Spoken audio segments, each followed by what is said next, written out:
આજે મેં તમને શાકભાજી વિશે એવી માહિતી આપવાના છે જેનું સેવન તો લગભગ દરેક કરે છે, પરંતુ ગણતરીના લોકો જ તેને બનાવવાની સાચી રીત જાણે છે।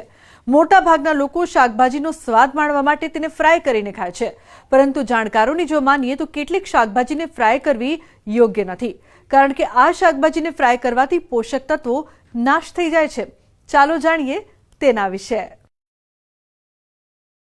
કેટલીક શાકભાજી એવી છે કે જેને ભૂલથી પણ ફ્રાય ન કરવી જોઈએ, કારણ કે તેને વધુ ફ્રાય કરવાથી તેના બધા જ પોષક તત્વો નાશ થઈ જાય છે અને તમારા સ્વાસ્થ્યને જે ફાયદો થવો જોઈએ તે નથી થતો। આ શાકભાજીને ફ્રાય કરવાની ભૂલ ન કરતા। બટાકા, ટામેટા, બ્રોકોલી અને બીન્સને ઉકાળીને ખાવું આરોગ્ય માટે વધુ ફાયદાકારક છે, કારણ કે ફ્રાય કરવાથી તેમની પૌષ્ટિકતા નષ્ટ થઈ જાય છે।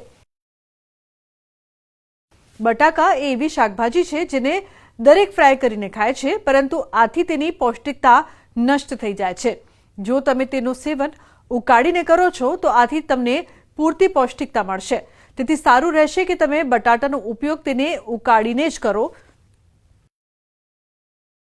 ટામેટા પણ એવી શાકભાજી છે જેનો ઉપયોગ મોટાભાગના લોકો ફ્રાય રૂપમાં જ કરે છે, પરંતુ શું તમને ખબર છે કે તેની પૌષ્ટિકતાનો લાભ મેળવવા માટે તમારે તેને ઉકાળીને ઉપયોગમાં લેવું પડશે।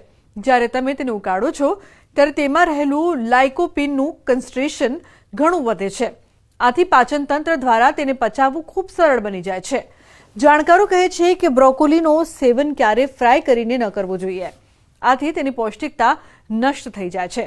તમે તેને પહેલા ઉકાળી લો અને પછી તેનો ઉપયોગ કોઈ ડિશ બનાવવા માટે કરો, આથી તેમાં રહેલા પોષક તત્વોની માત્રા વધશે, જે તમારા આરોગ્ય માટે ખૂબ જ ફાયદાકારક સાબિત થઈ શકે છે। બીન્સ એટલે કે કઠોળ। બીન્સને પોષક તત્વોનો ભંડાર કહેવામાં આવે છે।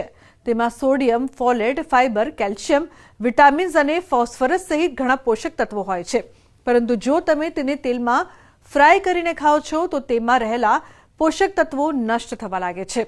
આથી તમારે તેને ફ્રાય કર્યા વિના ઉકાળીને લેવું જોઈએ અને પછી કોઈ પણ ડિશમાં ઉપયોગ કરવો જોઈએ। ધ્યાન રાખો કે મીઠું અને હળદરનો ઉપયોગ તમારી ઈચ્છા પર આધાર રાખે છે। સામાન્ય રીતે શાકભાજી બાફીને ખાવામાં આવે તો વધારે યોગ્ય છે, વધારે સુપાચ્ય છે, અથવા તો થોડા ઘણા તેલ સાથે વઘારીને ખાઓ તો એ વધારે સારું। પરંતુ આ 4 શાકભાજી કે જેને ક્યારેય તળીને ખાવા જ ના જોઈએ તો એવા છે બટાકા, બ્રોકોલી, ટામેટા અને ફ્રેન્ચ બીન્સ એટલે કે ફણસી। આને જો તમે તળો છો તો એમાં રહેલા જે ગટ બેક્ટેરિયા આપણને ઉપયોગી છે એ બધા જ બળી જાય છે અને એ કોઈ કામના રહેતા નથી, ખાલી કેલરીઝ વધારી શકીએ।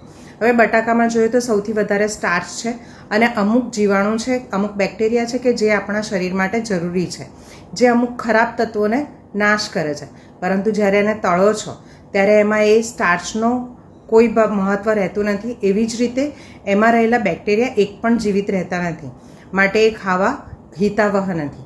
એવી જ રીતે ટામેટાં છે તો ટામેટાને જો બાફીને તમે ખાઓ છો તો એમાં પ્રચુર પ્રમાણમાં વિટામિન સી છે, એમાં કેરોટીન છે, જેને કારણે થઈને તમારી સ્કિન, તમારી આંખો, તમારા વાળ એ સારા થઈ શકે, પરંતુ જો એને તળીને ખાઓ છો તો એમાંનો કોઈ ફાયદો મળતો નથી।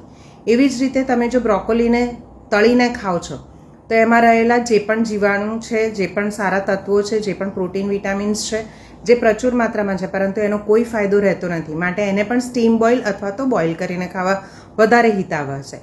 એવી જ રીતે ફ્રેન્ચ બીન્સ છે, ફણસી છે, ફણસીને જો તમે બાફીને ખાઓ છો અથવા તો સ્ટીમ બોઇલ કરીને ખાઓ છો તો એ વધારે સારી। જ્યારે કે તળીને ખાઓ છો તો એનો કોઈ પણ પ્રોટીન કે એના કોઈ પણ મેગ્નેશિયમ કે એ કોઈ વસ્તુ તમને યોગ્ય રીતે પચવામાં મદદરૂપ નહીં થાય અને તમારા શરીરને કોઈ પણ રીતે લાભદાયક નથી।